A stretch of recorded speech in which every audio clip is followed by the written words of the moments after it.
week 3 of the Online Organizing Academy.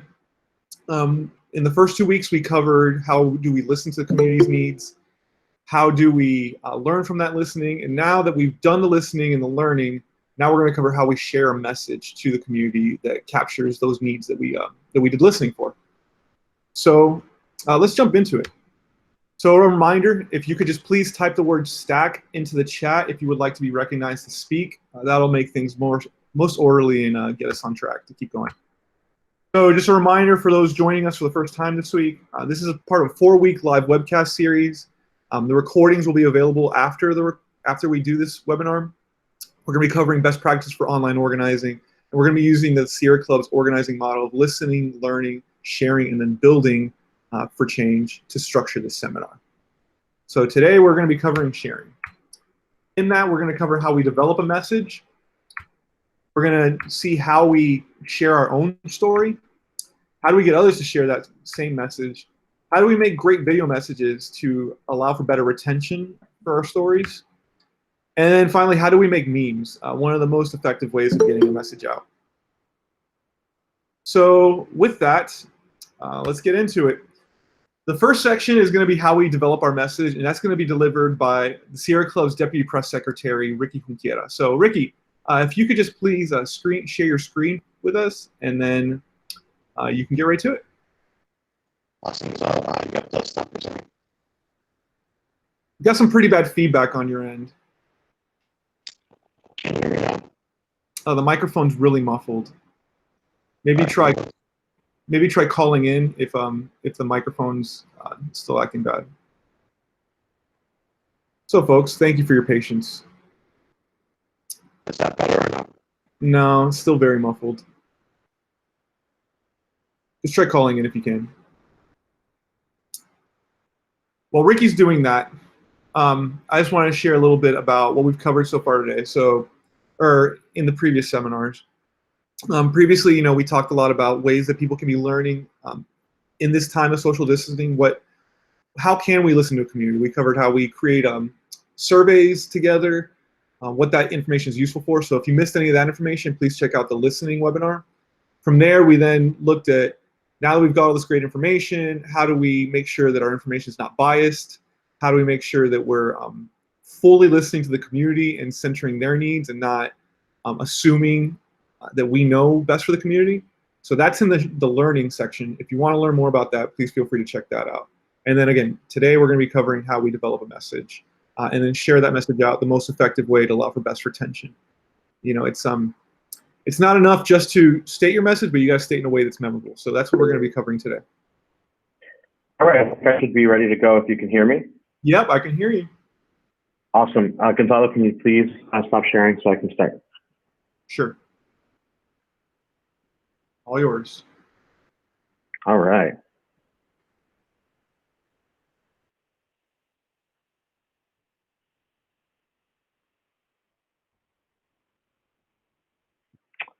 All right. Hi, everyone. My name is Ricky Junquera, and I'm the Sierra Club Beyond Coal Regional Press Secretary. Today, we're going to be talking about sharing your story. So in the first chapter of this, I want to explain to you the concept of a message box. It's just a way to organize a clear and concise and full message for any campaign for social movement, social progress. And so first, we're going to work through identifying a problem, identifying a very clear and concise solution, the benefits to that solution, and a call to action. And we're going to go into each of these a little bit deeper in the next slide. And so first, we want to identify the right problem. What is the problem you are looking to affect? How do you articulate that problem in the clearest and simplest way? And so to do that, I put together a simple example based on some of the work that we do up in Tampa. And so in Tampa, the Big Bend Power Station burns fossil fuels to provide energy to Tampa residents. Fossil fuel burning negatively impacts our health and the environment. In that statement, we've identified what the biggest problem in that campaign is, right? Then we want to identify what the right solution is. And we do this as a Beyond Coal campaign, for example, by looking at data, by looking at polling, research fine-tuned to the area.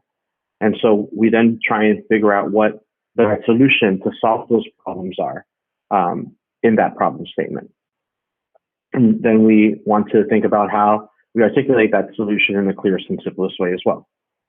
So, for example, in this sample, closing the Big Bend power station and replacing that energy generation with renewable energy like solar energy with battery storage would eliminate our energy sector's negative impacts on our health and the environment. And so there now we have two parts of a box, the top two left and right sections. We have the problem, we have a clear solution. And so the next is the section that we call, or I call, benefits to that solution. And this is where a lot of your personal story comes into play, or if you identify others in the community that might have a very resonant story to tell as to the benefits, what they would garner from having that solution of closing down the power plant and investing in renewable energy. And so with the solution, with the benefits of the solutions, you really want to think about what the benefits are to your health, to the community's health, and what the environmental benefits are as well. And this is, again, where your personal story comes to play. And so I'm going to put a little example here. Not only would we see a reduction in air and water pollution in and around the Big Bend power station, but families who live and recreate in and around the area will automatically have a better health outcome. So this is an example where if you have someone in our volunteer group or one of your friends who kayaks around the Big power station and in those waters adjacent to them, people who live very close by in one of the communities in and around Big Bend. We want to be able to tell their stories, want them to be able to talk about what the benefits to them, to their family would be, the benefits to your family would be. And then a call to action, right? A lot of the work that we do, or all of the work that we do should be focused on what it is that we want to do and target who we want to make that action happen. And again, this comes down to identifying who the power players are that'll make a decision to enact our solutions or to put pressure on them on the problem that they're causing. And so for the call to action, we want to say, what are we looking to do with the message to move the needle? And then what is that action? Are we writing a letter? Are we signing a petition? Or asking others to sign a petition? Are we attending a public hearing? Or are we asking a group of people, or a board, or administrative law judge, for example, to vote no on X, right? We want them to move an action. So in a full story, you're tapping into your personal story, but you're identifying the problem that we as a group and we as a community are facing. We all identify a strong solution of that problem. We have a personal narrative that we build into the problem that we're facing. And then we have to have a call to action. We need people to act. What's going to cause the most pressure to our target, whether it be a CEO, a mayor, a governor, a board. And so an example there is to say, join me on TECO to retire the Big Bend power station. Come out on Thursday night to this public hearing. Sign this petition to ask Mayor Castor to, on something we've seen, commit to 100% renewable energy for the city of Tampa. Right? So far, so good. I can't see the comments, and we'll get to them at the end of the presentation, I promise. And so then the next part of sharing your story is talking about your story, right? The why, the benefits of the solution again, the knowing of your audience. Who are you speaking to? Is it to a reporter? Is this for an event that we put on in the park that we've done many times over the last year? And then know your ask, know what the call to action is, right? So the benefits of your solution, when you talk about the why are you moved to act? Is it because you've been a lifelong environmentalist and you love and enjoy the environment around you? and near you, like Big Bend is? Is it because of your health? Are you living in and around an area that's got poor air quality? And so many people have asthma, for example. And so for that, you're moved to act. There's a lot of different stories. There's a lot of different ways that pollution impacts people. So you really want to think about what moves you to act, what moves you to be a part of this movement, to be a part of this goal to solve this specific problem.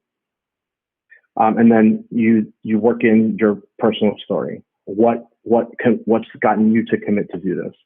And then obviously with the community, in talking to others in your community at events. You know, I've been to so many events in Tampa, and I've heard amazing personal stories of people, everyday people who enjoy or frequent around Big Bend, and people that just are worried about being in a low-lying area susceptible to flooding during or after a hurricane, or just in general, sunny day flooding. And so, for an example, and this will be available to you after the presentation, we in Tennessee, we talked to a mother who had been furloughed during the COVID-19 pandemic, and her 3 kids live in a home. She got a message from the electric utility telling her that they were going to shut off her electric service. And so what do we do with that? We have someone who's being impacted. We know what the problem is. Everyone is being let go. No one has a job. People can't pay their utility bills. The solution is to ask the governor in the state of Tennessee to put a ban on shutoffs. We have a very resonant story of a single mother with 3 kids who can't afford to pay her electric bill, and we're asking again the governor to ban shutoffs. And so then you have to know your audience, right? In this example, we know who the target is. It's the governor to put a ban on shutoffs. So you want to know who it is that you need to talk to, or who that message needs to reach in order for people to be moved. Whether it be a letter, signing a petition, attending a public hearing, voting no on something, or asking the mayor or the governor to act, to be called to action.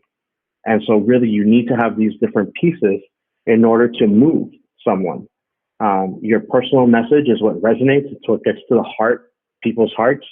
But it's all of the information around it that gets us to move the needle on a campaign.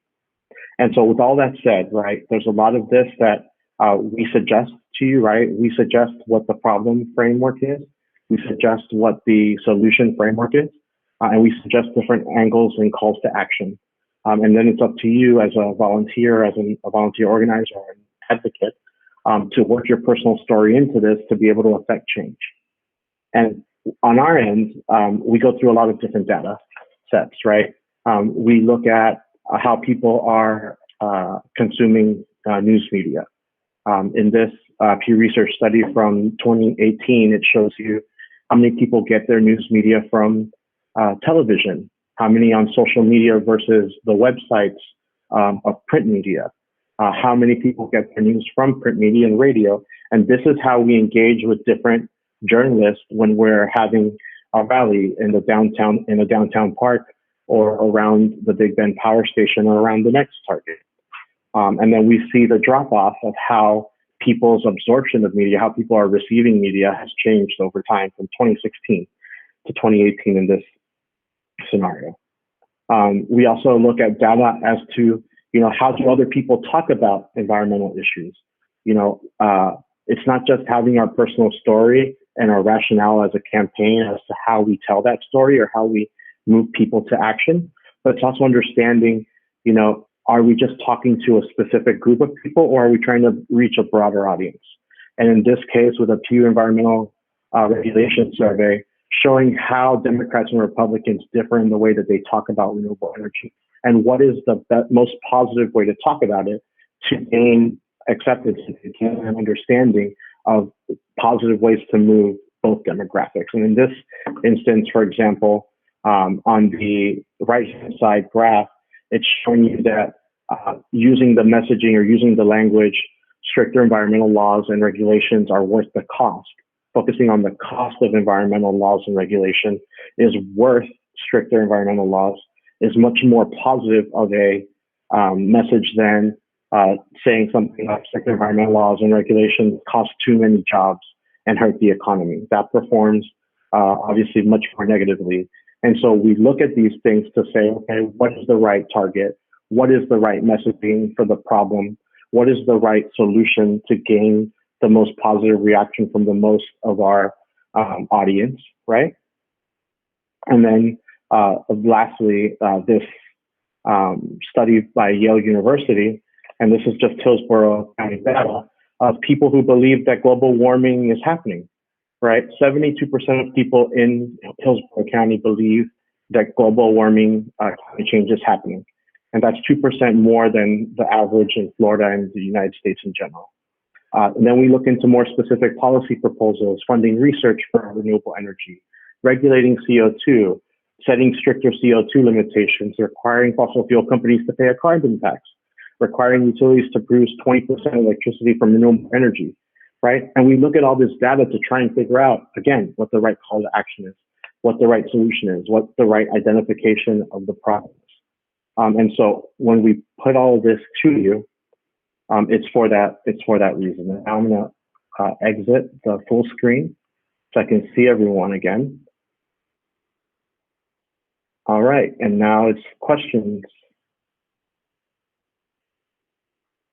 Does anyone have any questions?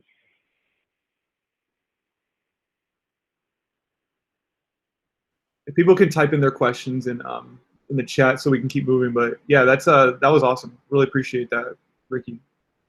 So yeah, just to kind of quickly summarize, you know, I'm sure there's 1,000 different reasons why we can protest a coal plant or move a city to 100% clean energy or do, you know, whatever our campaign goal is. However, if 1,000 different people are saying 1,000 different things, that's much less powerful than if 1,000 people are all saying the same reason. So that's where the message box tool is really good. It helps you kind of come together and come up with a good messaging so that you can share that out and then replicate that messaging. There's a reason why advertisers spend so much money to reach you with a message over and over again. It's because they studies to show that you have to see something about 7 times before you're willing to act on it. So it's really important us to get consistent with our messaging if we're going to expect our audience to act on our ads. So thank you, Ricky. That was excellent. Let's see. Yeah, Karen also says excellent presentation. Okay, so awesome. So we'll keep it moving. All right. So just some tips also just wanted to share about making your message more accessible. First step is use short words, sentences, and paragraphs. So once you make your statement, you know, what I like to do is kind of type out loosely what I want to say and then go through it, see if there's any needless words that I can get rid of. See, is there filler words that I can erase and still say the same thing? That's my first step.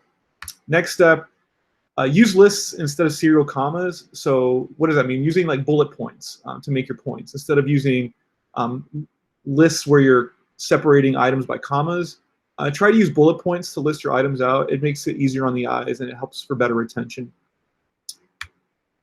Use conversational style, so just basically use plain English common words. Try to avoid technical terminology, jargon, any acronyms. It's kind of hard, I know, in this world, especially as environmentalists. We deal with a lot of different agencies that have a lot of different acronyms. Remember, not everybody comes with it with your own level of understanding, so try to simplify it as much as possible. And to that point, also using common words. I remember one of the first protests I went to, I saw a sign that said, down with the plutocratic control of our government. And I was like, that's an awesome sign, except for the fact that I'm sure that like maybe 3 people driving by understood what that meant.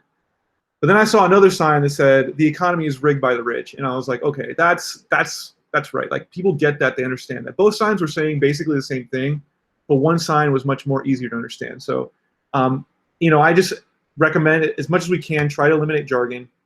People are not going to understand your references if you do. Remember, not everybody comes into it with the same understanding you have. So try to get rid of that stuff as much as you can. So now that we've gone through that, let me go see what questions we had. I heard some chats. Awesome. So now that we've, thank you, Karen, for those affirming words. Now that we've gone through that, we're going to have Zach Kopkin, who presented a little bit earlier in session 1. He's going to come back, since y'all love his presentation so much, to share how we tell our own personal story. So Zach, I'm going to let you take over here. Hey folks, hold on. Oh, Can y'all hear me well now? Good, cool. Okay, I'm going to share my screen with y'all. First step to this whole thing is making sure we are looking at the same thing. So hopefully y'all remember me. My name is Zach Kopkin. I am a regional online organizer with Sierra Club's Beyond Coal campaign. I'm based in North Carolina. I cover the entire Southeast in my work. I use he, him pronouns, and I'm going to talk about how to use social media to share your story. So we've talked a good bit about social media and how to listen. So now, based on what Ricky just said about how to craft a story, one that is consistent with what other folks are saying, one that has a clear kind of beginning, middle, and end of what's the problem, how does it affect people, and what is the outcome we want to see, and what are the steps we need to take to create that outcome. Now we're going to think about how we put that story onto social media in a way that people are going to see it and connect with it, and it's going to be as powerful as possible. That's just me right there. If anyone can't see me otherwise, now you know who's talking to you. So a quick overview, and this is pretty similar to what Ricky was just saying, so I won't spend too much time on it. But my main point, and I bring my own perspective to how I think through these things. So hopefully, even if Ricky and I are talking about the same thing in different ways, that's valuable. And I think that's even a good point when it comes to social media, that you need to put your own spin on things. And Ricky made that point really well just now. So for me, I actually taught rhetoric when I was in graduate school. I was a graduate assistant and taught rhetoric to first generation college students in their first year at school. And so that's why rhetoric is the way that I think through these things. And it's a topic that a lot of folks studied even in high school. Pathos, ethos, logos, those words hopefully are familiar to y'all. And I think that making engaging content on social media, it just uses those same principles that you're already familiar with. And an important part of rhetoric is thinking through who your audience is and how do people interact with one another in the space that you're in. So you just have to add those layers of who am I talking to, where am I talking to them, what are their expectations for how I tell a story in this space. And once you think through those things, you'll be really well prepared to make an impact on folks. And another point I want to make here, it's not just about the writing and the storytelling, but it's how you plan out the process. And it goes back to what Ricky was saying, who are we asking to do something and why are we asking them to do it? You know, those need to be well-reasoned and thoughtful choices in your work as an advocate. And really important, be trustworthy. Don't make things up. Make sure that you can back up what you're saying. Don't be afraid of conflict or people pushing back. Of course, you know, you don't have to know everything in the world, but make sure that you believe what you're saying. Apply the equity values that we talked about, the Hermes principles that we talked about in week 1. Solidarity, by that I mean looking for the intersections between issues. So, you know, and Ricky made this point as well, that when we're thinking about a coal plant, that doesn't necessarily mean that it doesn't have impacts on health, and as well as the climate, as well as perhaps education, kids' ability to be in school and be able to participate in sports if they have asthma. There's all these stories that can come out. Of course, we need to be thinking about race and gender and class and those kinds of issues. and making sure that we're not telling a story that that falls flat for folks who are experiencing other kinds of oppression. And then just be personable, have fun. Don't try to pretend to be anyone other than who you really are.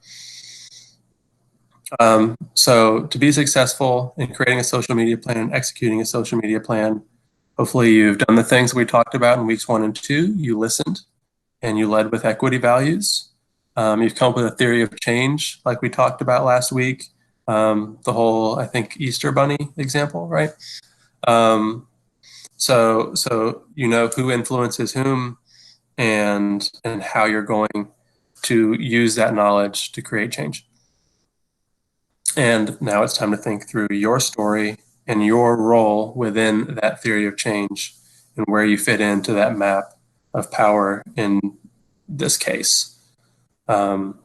Maybe social media is not the best use of your role. Just because it's kind of the hot thing doesn't necessarily mean that's the thing you need to spend your time on.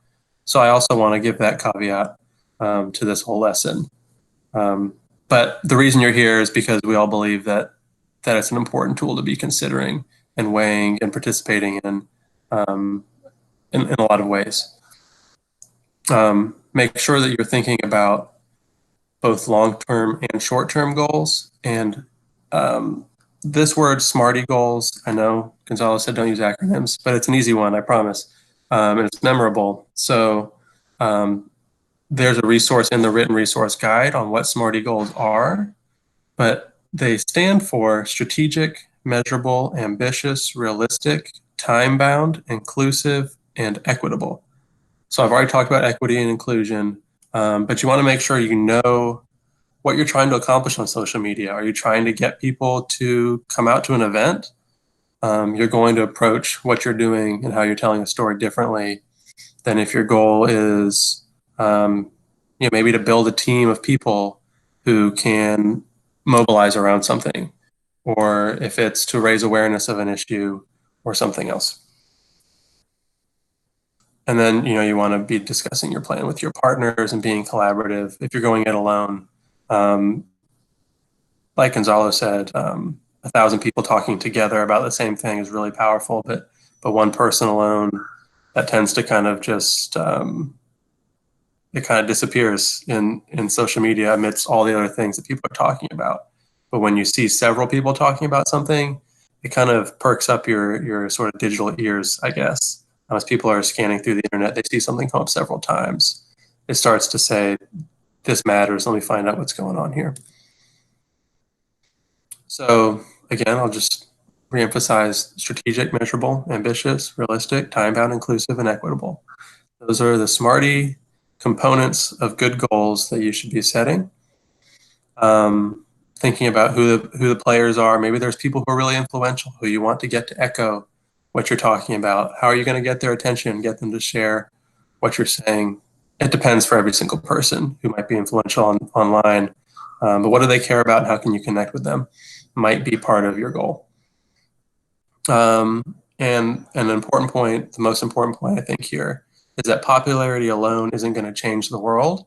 It's really important that you think through who is going to be able to change the world, and who is going to have connections to that other person, and how is that going to build rather than just trying to get the most likes on something. That doesn't necessarily change anything, but you want to have these kinds of goals that build power.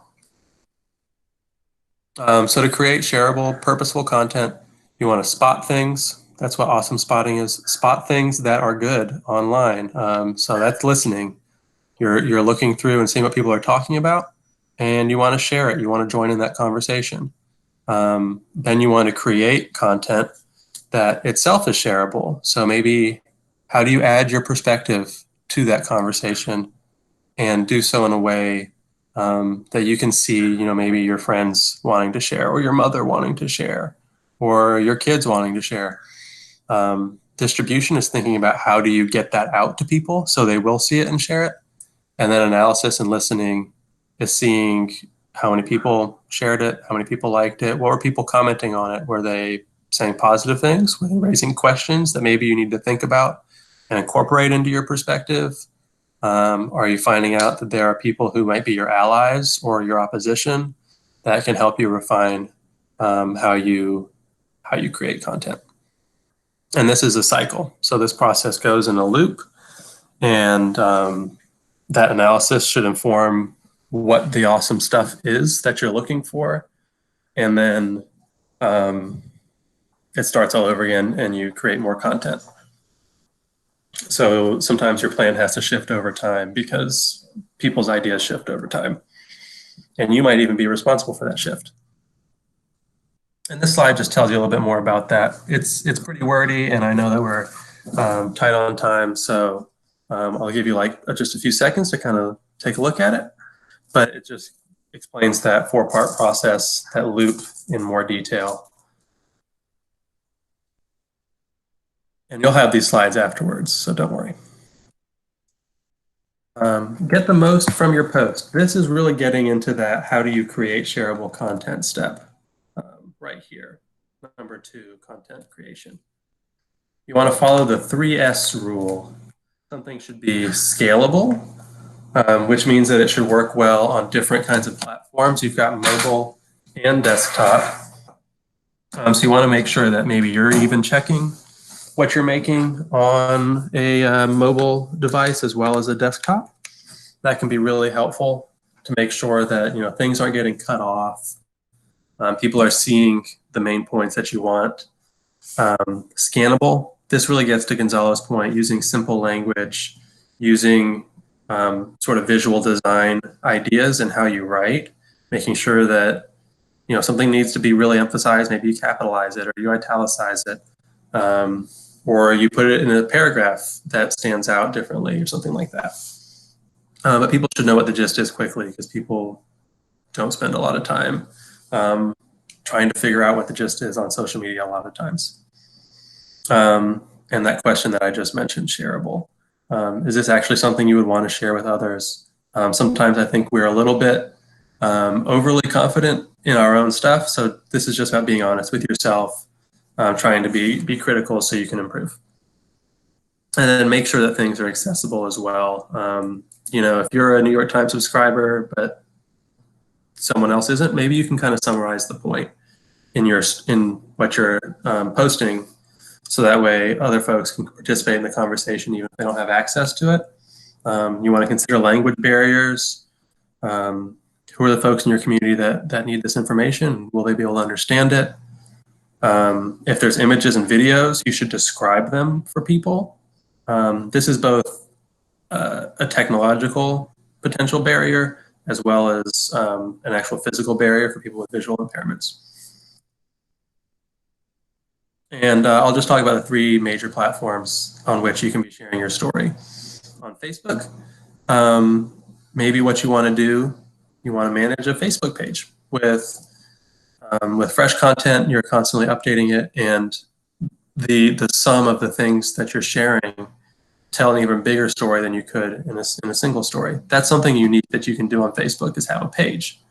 Of course, I'm sure you know other things that Facebook can do, but pages and groups are a pretty unique thing. And if that makes sense within the strategy and plan that you came up with and the SMARTY goals that are important to you creating change, then Facebook might be a good platform for you to focus on.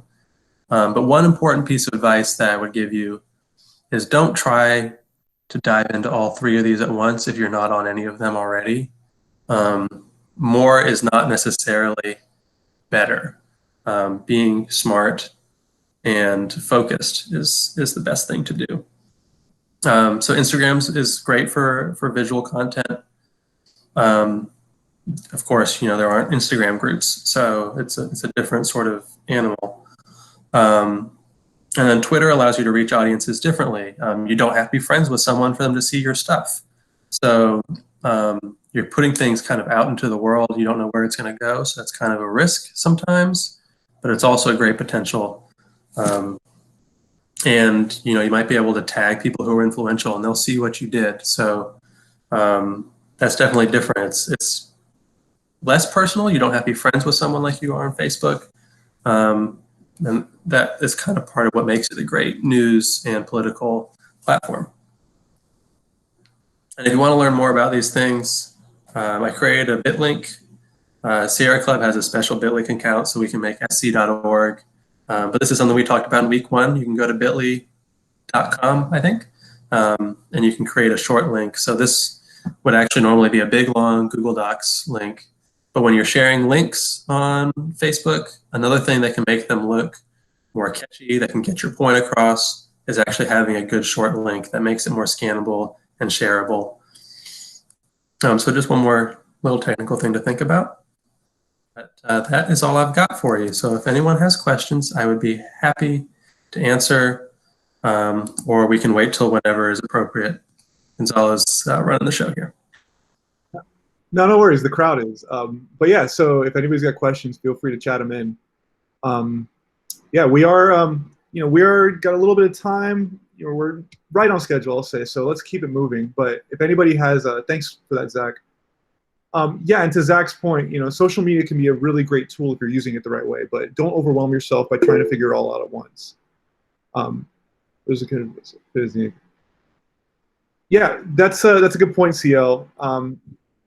Campaign website fit as the anchor. Yeah, so yeah, we're going to cover a little bit later how to create some digital materials to help kind of anchor your campaign and get that message out there in the digital world.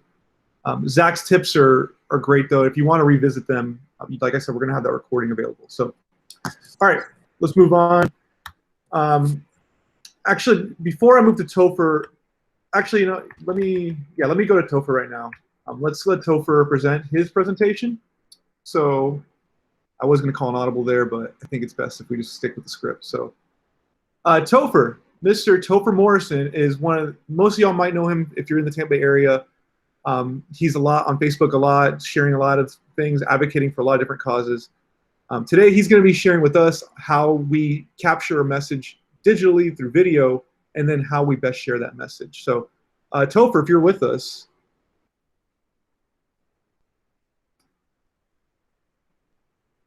You're muted, so let me, yeah. There you go. I just unmuted myself. Perfect. Now you're good to go. Can you hear me? Yeah. You can hear me now? All right, cool.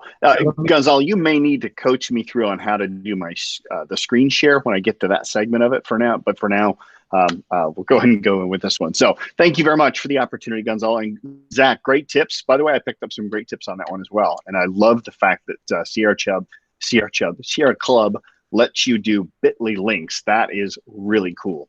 So, all right, we're going to talk a little bit about how to deliver powerful visual presentations. This is becoming such a powerful medium. And there's a lot of reasons why we should take a bit more time practicing video skills than just getting on. Facebook, as much as I love it, and I think it's a great tool for helping to connect people and what they've done with Facebook Live, they've also created a bit of a culture of laziness where people don't practice, they don't rehearse, they just kind of fly off of the cuff. And when you're trying to persuade people, when you're trying to get a message through, it's important that you just pause, take a moment to make sure that your thoughts are organized, you're ready to go, so you don't have a lot of dead time. I'm going to share with you just some very quick, simple tips on how to make your videos a bit more powerful. I've been a professional speaker for the past 30 years, and I do use video as a big medium for getting that message out. The first thing I want to talk about is eye contact. It's an important one, and it's one that video streaming services have encouraged poor behavior on, and it's very easy to not do what I'm about to share with you. And it's hard for me to even remember, but that is to make great eye contact. So if you notice, if you're looking at the screen right now, or I'm assuming I don't know if you can see me or not. On my big screen or my small screen, Gonzalo? I don't know how this works. Your big screen. We can see you very, all right, cool. very, yeah. very cool. Not a Google Hangouts Pro, so I'm a little bit novice on this one. So if you notice, I'm making eye contact with you. How am I making eye contact with you? I'm doing that by not looking at the screen. And it's so counterintuitive to not look at what's on the screen. But I'm actually looking directly into my camera, the little green dot on the MacBook Pro. I'm not sure what PCs have. It's probably all a little bit different, but you know where your camera is at. Look there. Don't look at the screen. So if I'm demonstrating now, I'm looking at the screen. This is how most people get on a presentation and they're doing this. Or even worse, they're like looking at another monitor, right? Because they might have two monitors and they're looking at the one, but the camera's on the other one. And there's a problem with this type of dialogue. When you're not looking directly into the camera, you're not connecting emotionally. And the whole purpose of live stream is to have that human connection, but it's just not existing right now if you look at how I'm looking into the camera, because I'm not looking into the camera. But the moment I look up here and I connect through that lens, now you can be looking at the screen. That's cool. And you're looking as if we are looking eye to eye. So when you are speaking, do your best to ignore what's on the screen and just look directly through the lens, so you're making that eye contact with people. Then when you're listening, if you want to come back down and look at the screen, if Gonzalo started talking, I could zip down because his screen's up and it's no big deal. But it really does make a difference, right? When I'm trying to connect with you here, if I'm saying something like this from the bottom of my heart, I can't express to you how important this is. That connects better than from the bottom of my heart. I can't express to you how important this is. I'm saying the same thing, same facial expressions, but it doesn't connect as powerfully. So it's not natural and it feels weird, but the more you can train yourself to not look at the screen and just simply look through the camera lens, the better that's going to be. The next thing I want to share with you is the facial expressions that you have. So again, now this one's a little bit harder as well, especially if you start having to organize your thoughts. And by the way, I'm not saying you can't look down and check off notes or something like that, but your facial expression is important as well. If you look at, like if you do a screenshot or a freeze frame, for most people when they're doing video conferencing, and believe me, I'm probably just as guilty of this as anybody else is, the facial expressions aren't that cool, right? They're usually something like this.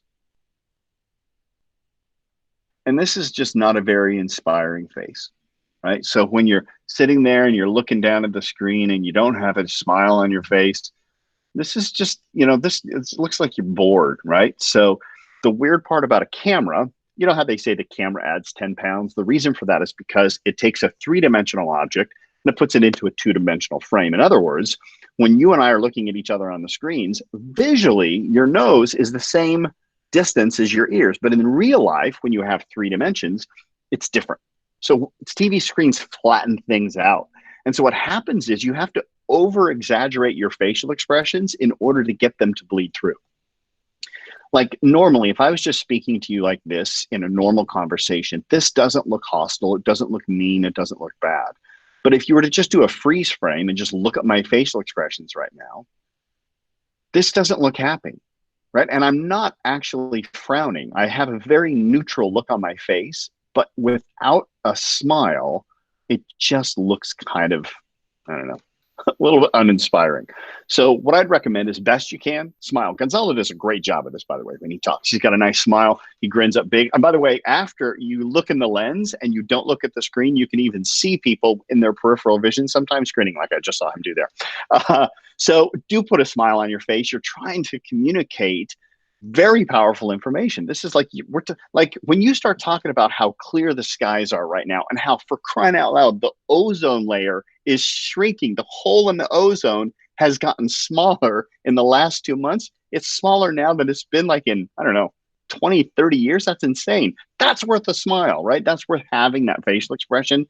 Makes a big difference. It's over the top in one-on-one live talk, but over the camera, a little bit of overdoing it can go a long way.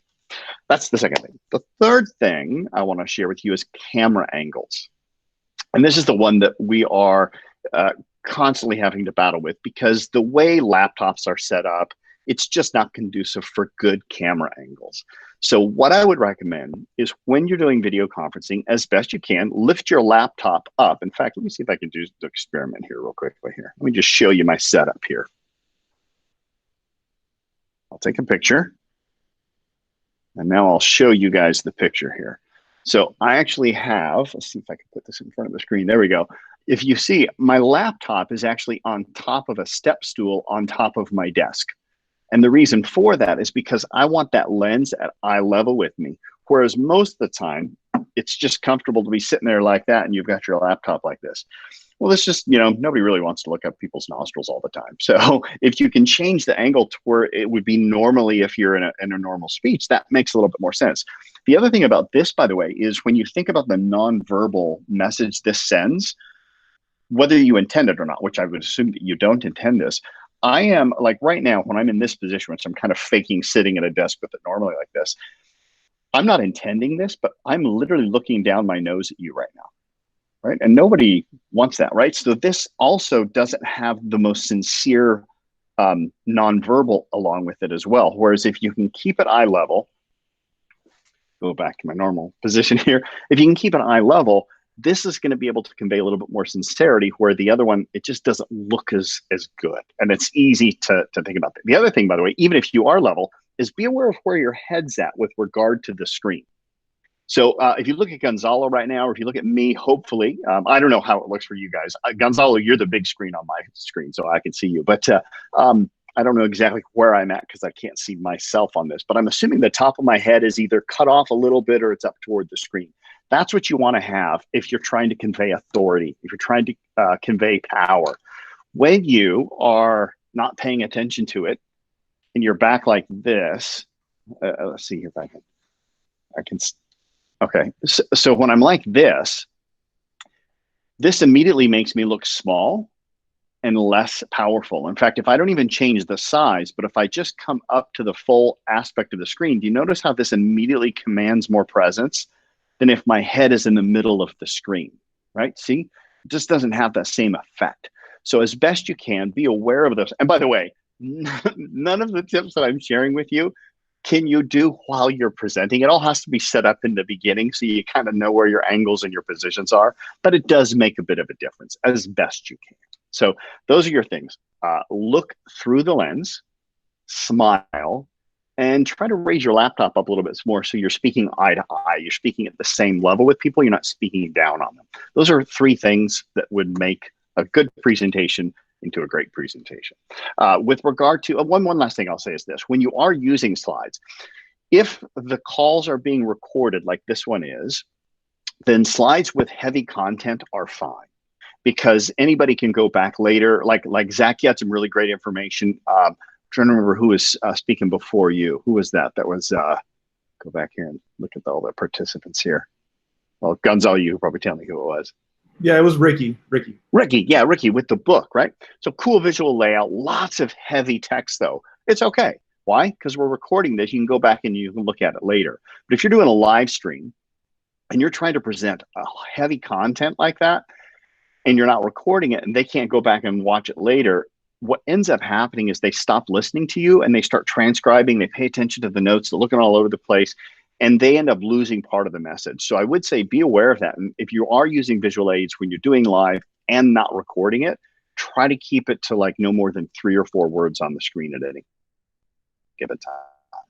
Yeah, those are 4 quick tips that if you do those will help. Now, the last time I spoke with Gonzalo, he asked me, said, could you also talk about how you get the videos loaded up onto social media? So I don't do a lot of, I use Facebook, that's about it. I'm terrible with LinkedIn.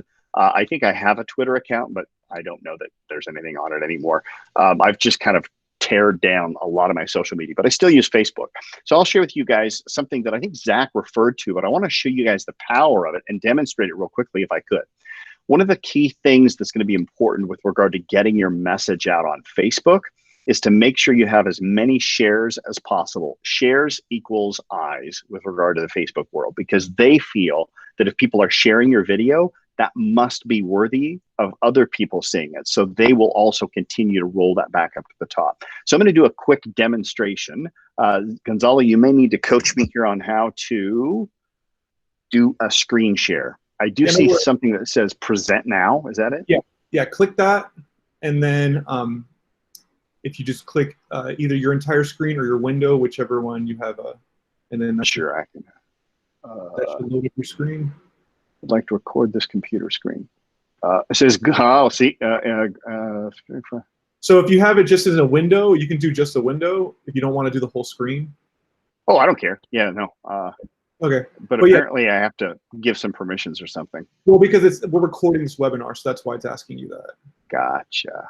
Yeah, just making you aware. You will not be able to record the content. Okay, that's fine. Okay, good. So here we go. Am I back now? Can you see my screen? I can see you. I can't see your screen, though, I don't think. No, not yet. Me.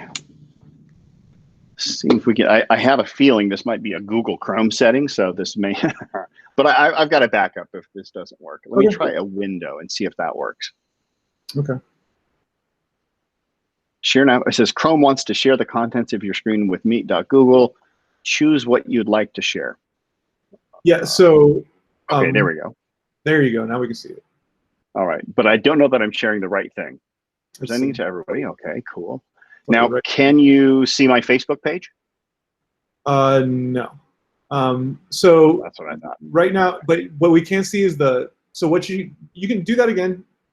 Pull that same one again, and then just create a new tab in that window, and then Okay, and then go through Facebook on this. Oh, okay. I could probably do that. See if that works. yeah. While we're doing the tech support, this would be a great opportunity for people to chat in any suggestions you have for meetings. I see, Debbie mentioned she uses books for her to get the angles right on her video. Absolutely. I propped up my computer a little bit with my cell phone after seeing some of Topher's tips, realizing that I'm slouching a little bit because I'm trying to get to high level. But yeah, this is all super useful, Topher. So All right, yeah, cool. if anybody has any other suggestions, feel free to type them in. I see that we're good to go though with your presentation. Do you see my Facebook page with my beautiful dog? Yeah, we see it all. All right, here we go. Okay, so here's the key thing. I've got so one of the things that I do is I have a team of people that are my share buddies on Facebook. Like, so when I do a video, when I post something, all I have to do is text my friends that they'll always, I just know they're going to share my content. As soon as I post something, I can text them and then they'll start sharing it right away. So if you guys want to, in fact, you can even go to your Facebook. I don't know if you can do this while we're doing it at the same time, but you can even share it as well to see the effect of this. But let me go to desktop, quick tips. Here we go. I've already taken the time to pre-type. Oh, no, I didn't, because I just had to copy this, but let me get the description. I've already pre-created it here. All right, there we go. All right, so, and you can also post it on your story. If actually, I don't think you can when you're doing videos. So I've got my video up here. I think we're ready to go. Things never work live. Why can't I post? See, this is the thing. I'm not a Chrome guy. So is there something on Chrome that doesn't run? Yeah, it's fine. You showed the basics there, I think. So just to highlight, basically, you go into Facebook, you go into where you would post normally, and then that little button where it says photo video, you click on that, and then that's where you would upload either a photo or video, whatever it is you're trying to upload. Yeah, and then got it. Okay. Yeah. So it's posting now. So as soon as it posts, so I'll as this is going right now, and if you guys have any questions, I'll happy to answer any questions you guys have. Otherwise, I'm going to start with the texting. It's live. Please go share. All right. So now I'm going to start texting my friends. So you'll see if you're on Facebook. Hopefully, you'll see people will start sharing stuff. And then if you guys want to as well, just to see the effect. If you can get 10 shares, you'll probably have 1,000 views within 24 hours. If you can get 20 shares, you'll have 4,000 views. Those aren't accurate statistics or anything. They're just kind of like my estimations that I've noticed. But it definitely, the more shares you get, it's exponential. So it's not like it's a linear thing. All right, I'm just going through here. I'm just doing a couple posts with my, by the way, do you guys remember the old, what did they call it? They used to call it a phone tree, like back before the internet existed. And when teachers needed to get a message out to all the students, they had one person they would call, and that one person would call two, and to call two would call four and whatnot.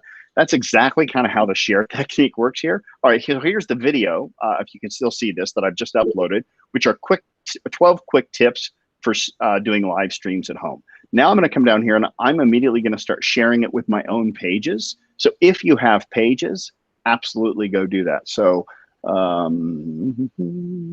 share to a page, and then this will pull up all of the pages that I have.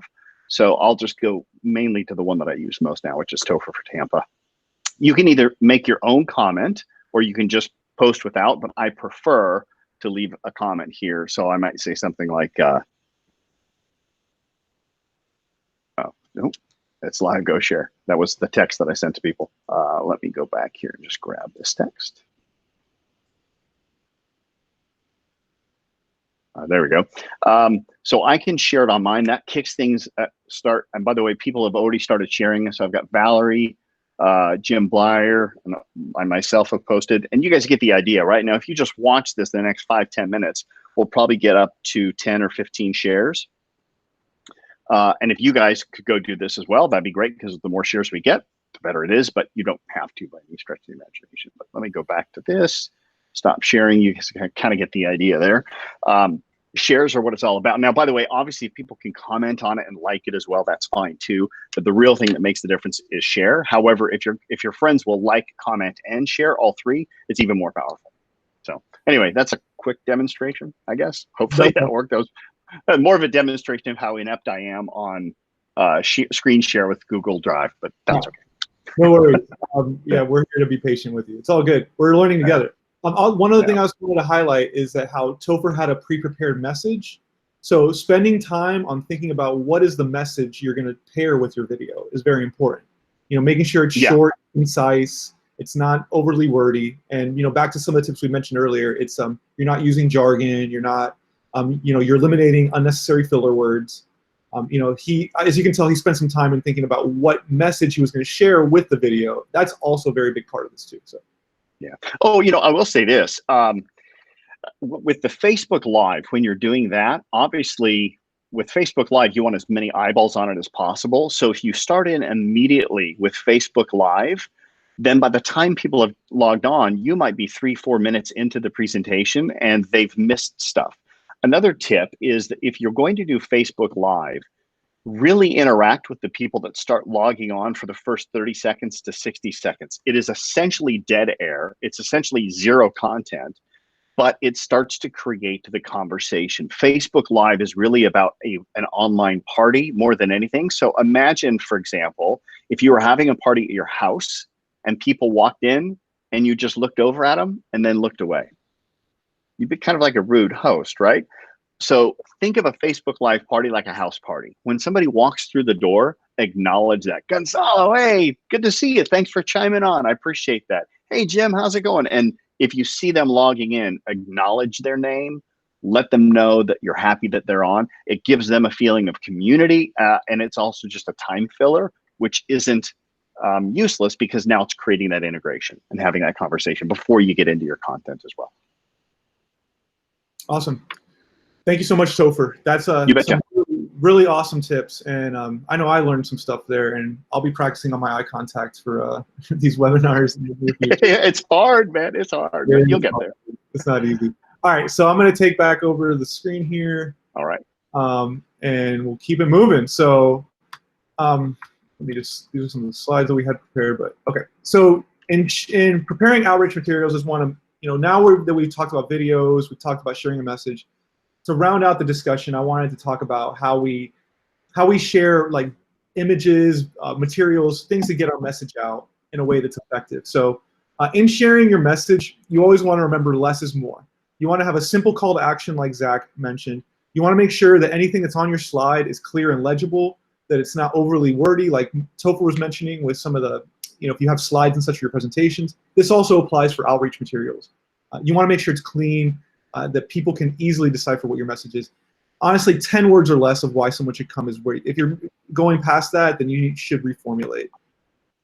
Large readable fonts are also very key to this, and making sure you're getting a second set of eyes. So I just want to give a quick example of what not to do here. So I'm sure the person that created this flyer was very proud of it. You know, they probably spent a lot of time, you know, looking up all the things that were needed, putting together the color scheme, all these things. But you know, this is kind of when somebody's working on this so long, it's hard for them to see what it looks like from an outside perspective. So this is where that second opinion comes in handy. You show it to somebody and they say, hey, I can't make sense of this from heads or tails. You know, this is really kind of what you want to avoid. You know, you don't want to just get into just throwing stuff on a piece of paper and then just, you know, putting it all in there, hoping that you get some kind of gumbo that comes out of it. Really, you want to be thinking very thoughtfully about what goes onto your flyer. So don't do this. A better example is something like this. You know, here's an example of an Earth Day flyer from 2019. very clear image, very large readable fonts. The message is very, very clear. Learn how to care for our planet with this Earth Day. The address, the location is there. The call to action is very clear. The information that's needed is very clear. If people need more information, they could always go to this website. So again, the person who made this flyer did a great job. They didn't overload it with information, and they gave people a resource that they did want to learn more information, they could visit that. So now I'm going to cover a little bit. We're running up on time, but if y'all have the patience and the energy, we wanted to share a little bit about how we do share digital images and how we create those together.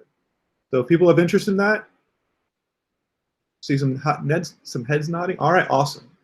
Y'all are in it to win it. Great. So we're going to talk a little bit about meme making today. So by show of hands, how many people have heard of memes? Have you frequent memes online? You're familiar with what they are? Seeing a mixed bag. All right, good. Awesome.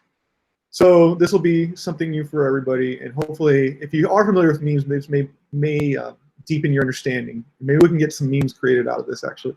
So first of all, why am I even leading this training about memes? Well, a meme, first of all, let's discuss what that is. It's a funny image, video, a piece of text that is copied and then spreads virally throughout the internet. Some quick examples of that. Here's an image from the show Unbreakable Kimmy Schmidt. Somebody took the image and then threw some text over it to show their support for renewable energy. So memes can be a great way to show support for things. They can also be a way to show outrage. Here somebody used a meme from an image from the show SpongeBob to state their disapproval of somebody saying that single-use plastics are okay if you recycle them. So you can use memes to really quickly capture your outrage around something and send the message. Here's an example of something we did last year.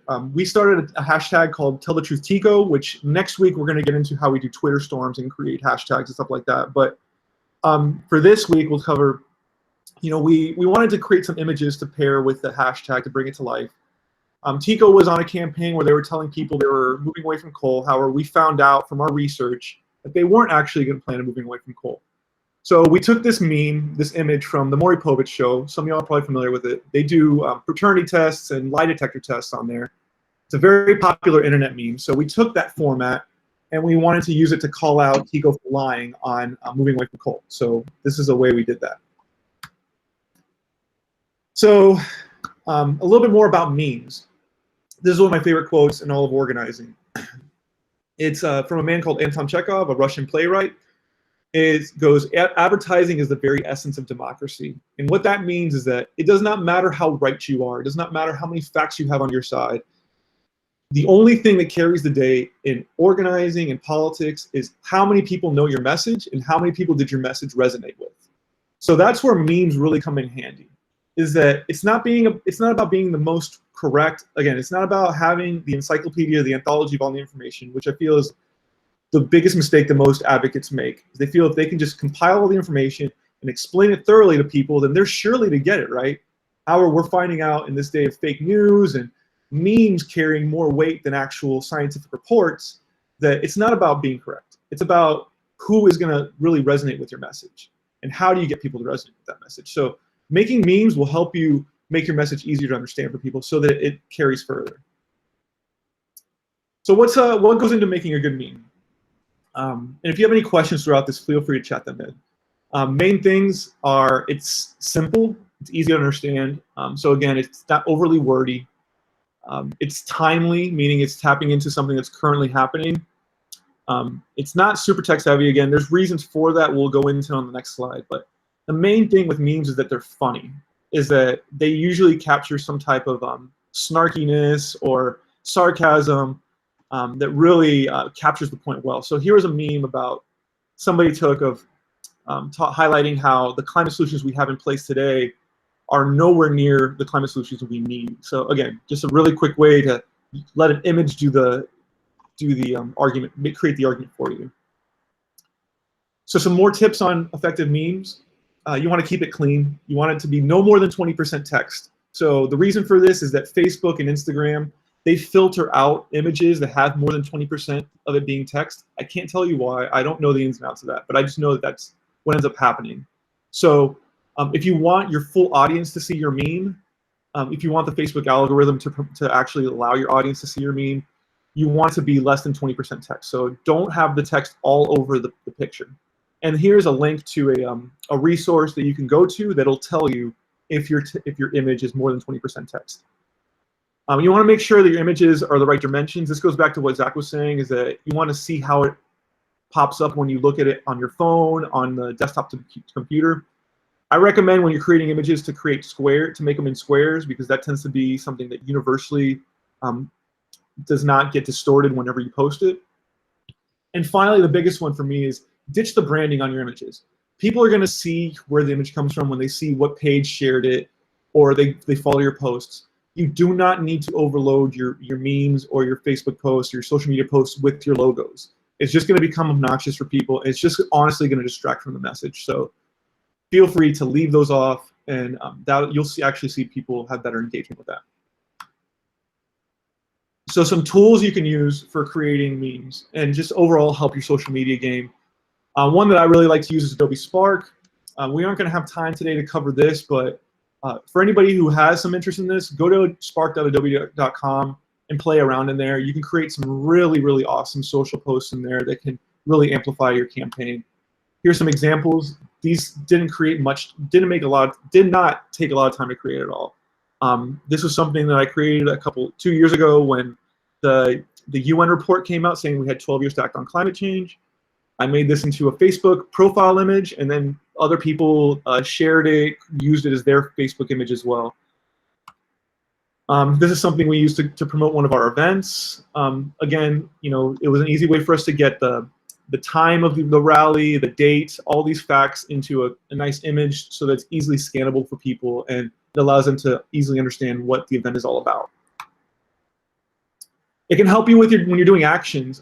For example, we delivered these petitions to the TICO offices, and when we were delivering the boxes, really it's brown boxes that when you're looking at a video, it doesn't really tell much of the story. But by creating this image and then taping them onto the boxes, when we did the video, it helped us frame the narrative, and it gave us a good.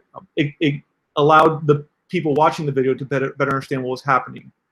So just little things like this can make your actions, your videos more powerful. And another great thing is for fact sheets. We used it. Some of you might have seen this fact sheet from the Tampa area. This was crucial to us in getting our argument out there.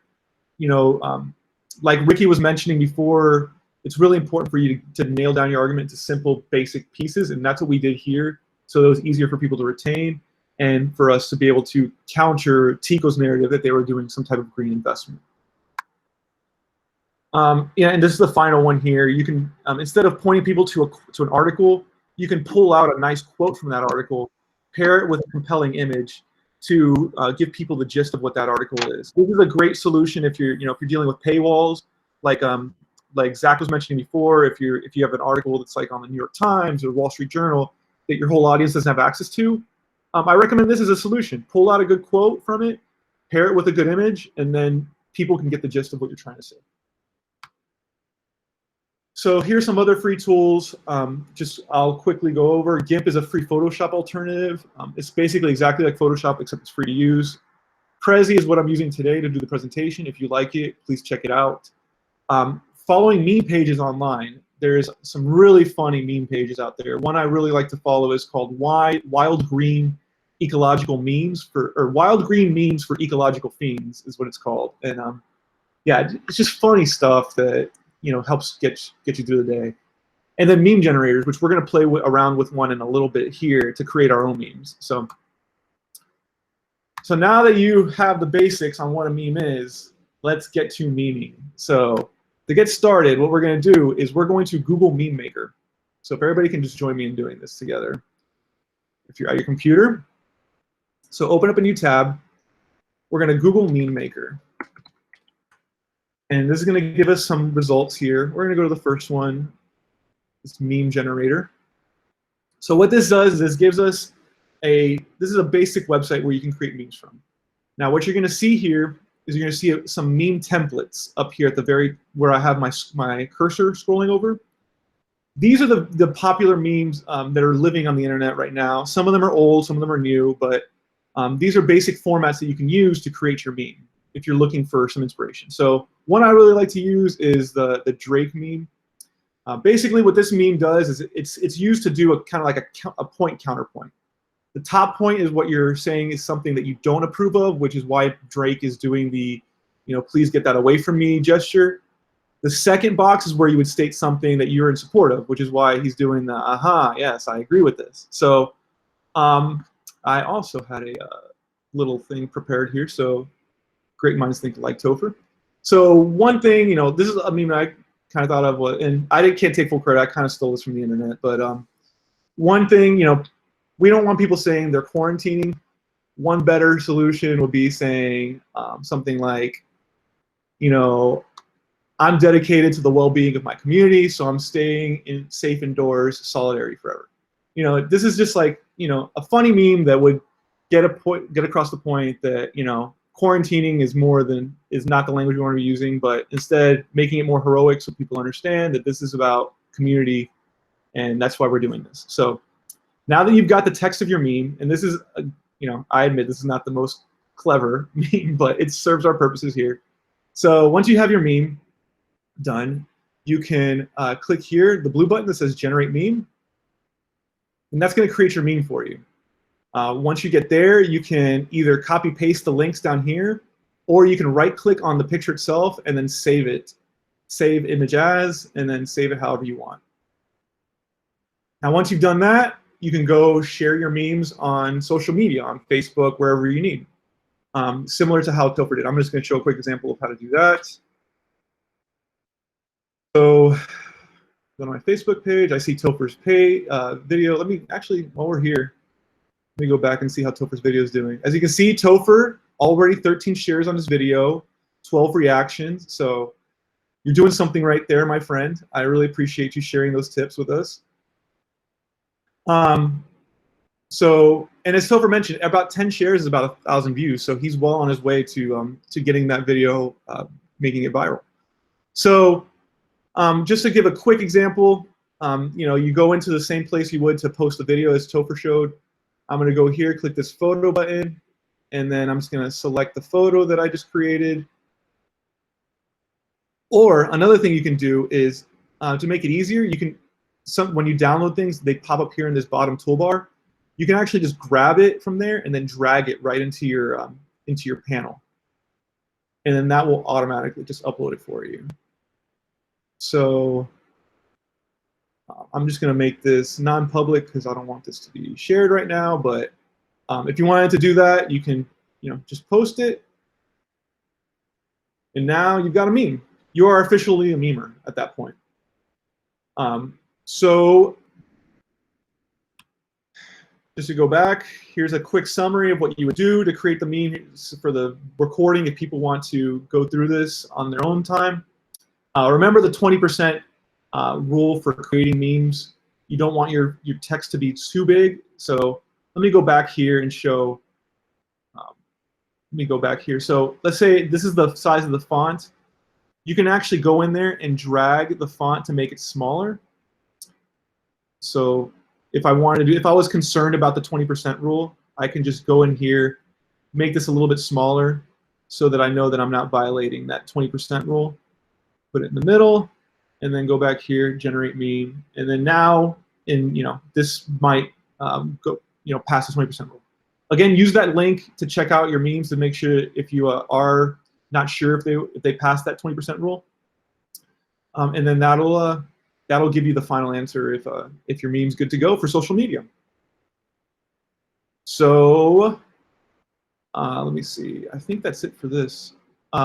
Yeah. Now that you've mastered memes, feel free to email any memes that you have to me at gonzalo.valdez@Sierra Club, and we'll make sure to show them with the group. And as a bonus assignment, can we think of any good hashtags to share with our memes? So I'm going to leave you all with that for right now. Any questions about any of the information we just covered? I see a bunch of chats. Okay. Also hand out something. Yeah. So yeah, that's a good point. Is one when you're putting in your wording, make sure you're using either light font on dark background, or if it's a dark background, using lighter fonts. You want to make sure there's a contrast. Is that what you were saying, Karen? Oh wait, no, I'm sorry. You were saying use white backgrounds with dark fonts to save on ink for printing. Yes. Okay, that is a good tip. That's a very good tip. So, what we're gonna do now is we have a little bit of time. I want to share just a little bit about social posts. Just here's a quick thing. If you want to go to spark.adobe.com, go here, click on that blue button, and feel free to play around in there to create some posts. If you want, we can do, if there is interest in a more detailed session on just Adobe Spark, feel free to ping me, and if enough people show interest in that, maybe we'll hold a separate webinar on just that.